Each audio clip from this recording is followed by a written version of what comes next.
Assalamualaikum warahmatullahi wabarakatuh. Perkenalkan, nama aku Nasya Apsari dengan NIM 540121034.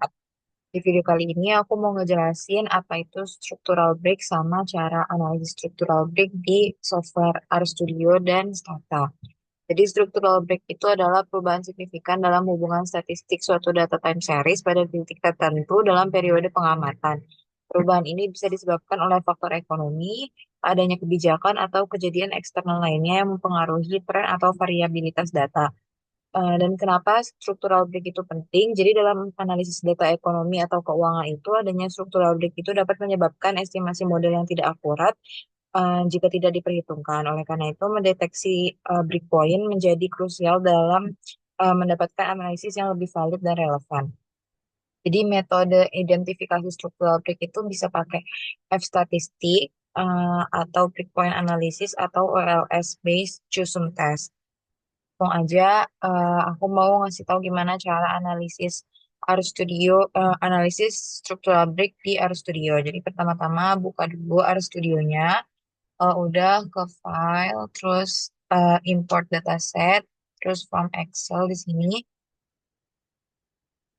Nah, kalau udah di sini kita browse. Nah, aku udah nyimpen filenya di ini namanya course. Jadi aku langsung aja open.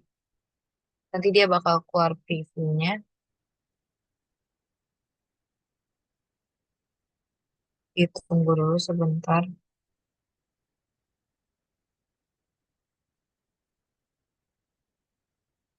Nah, kalau udah, ini kita ganti jadi numerik.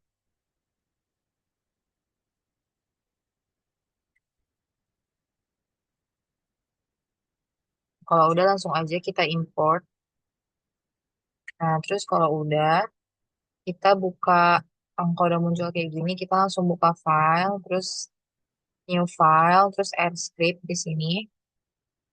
Udah bikin add scriptnya, jadi langsung aja aku copy paste. Terus ini kalau udah kita pertama-tama kita install dulu package yang mau kita pakai nanti. Di sini ada package Zoo, terus structural change, struct change, sama T-series. Jadi di sini langsung aja aku run.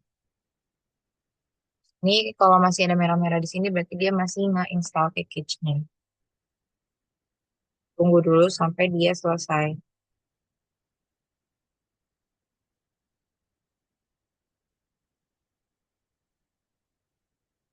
Nah, kalau udah, kita langsung aja panggil package yang tadi udah kita install dengan pakai komen ini ya, library. Terus ini langsung aja aku run.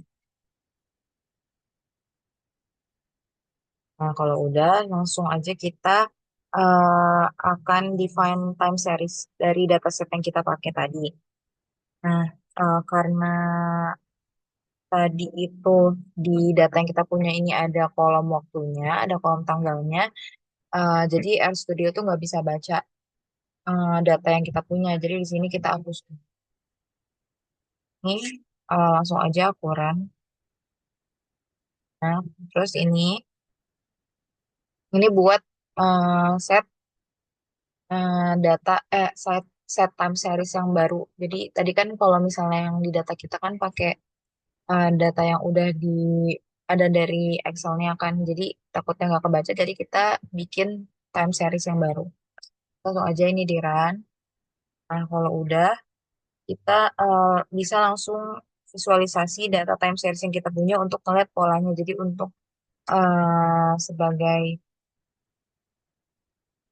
apa namanya, perkiraan awal kita apakah data kita ini punya structural break atau enggak. Jadi kita lihat dulu plotnya pakai fungsi plot dot time series TS dalam kurung course, karena di sini tadi aku udah set nama variabel kita namanya course di sini.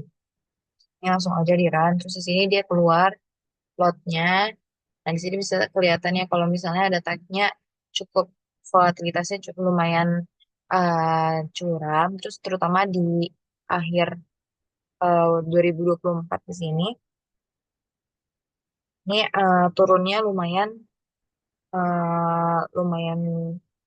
tinggi gitu turunnya.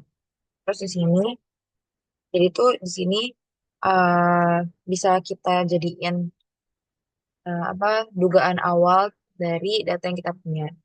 Langsung aja kita sekarang masuk ke uji F statistik untuk deteksi breakpointnya. Jadi pakai fungsi ini langsung aja kita blok terus run dua-duanya.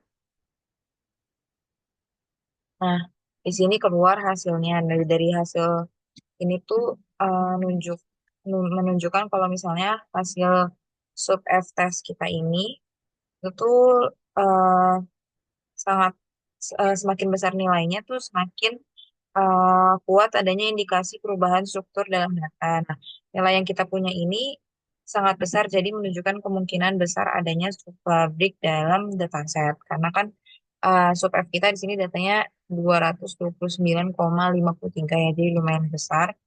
Terus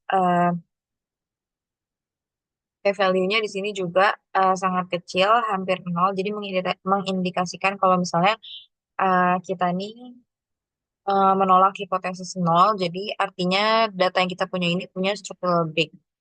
Nah, langsung aja kita cari tahu uh, breakpoint-nya. Jadi kan kita udah tahu nih kalau misalnya ada dugaan kalau data kita punya structural break. Nah, sekarang kita mau cari breakpoint-nya. Ini langsung aja kita blok fungsi yang ini, terus run. Nah, di sini tuh dia keluar hasilnya. Kita bisa lihat dari uh, feed-nya di sini untuk ngelihat RSS sama BIC-nya. Jadi RSS ini mengukur seberapa baik model menjelaskan data. Semakin kecil dia semakin baik. Nah, kalau BIC ini membantu memilih jumlah breakpoints optimal. Semakin kecil nilai BIC juga semakin baik. Nah, di sini eh, bisa kita lihat ya kalau RSS sama BIC-nya yang paling kecil itu ada di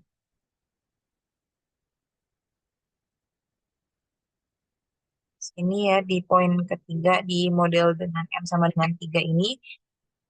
Hmm, BIC-nya nih paling rendah, jadi modelnya ini punya breakpoint yang optimal gitu.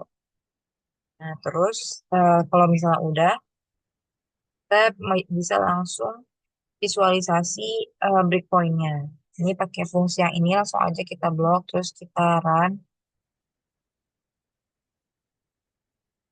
Nah, di sini kelihatan ternyata jadi garis dua ini itu tuh eh, garis yang putus-putus ini itu tuh dia nunjukin hmm, detected breakpointnya gitu. Jadi eh, kalau misalnya ada perubahan yang signifikan dalam data itu tuh dia nunjukin perubahan itu. Jadi di garis-garis yang putus-putus ini. Nah, terus eh, yang putus-putus ini kan ada dua ya. Jadi ternyata kita punya ada dua breakpoint. Terus abis itu kalau misalnya udah kita bisa langsung uji stabilitas dengan OLS CUSUM. Nah, ini buat analisis lebih lanjut untuk cara cari tahu ada perubahan struktur dalam regresi atau enggak. Jadi ini langsung aja kita blok terus kita run.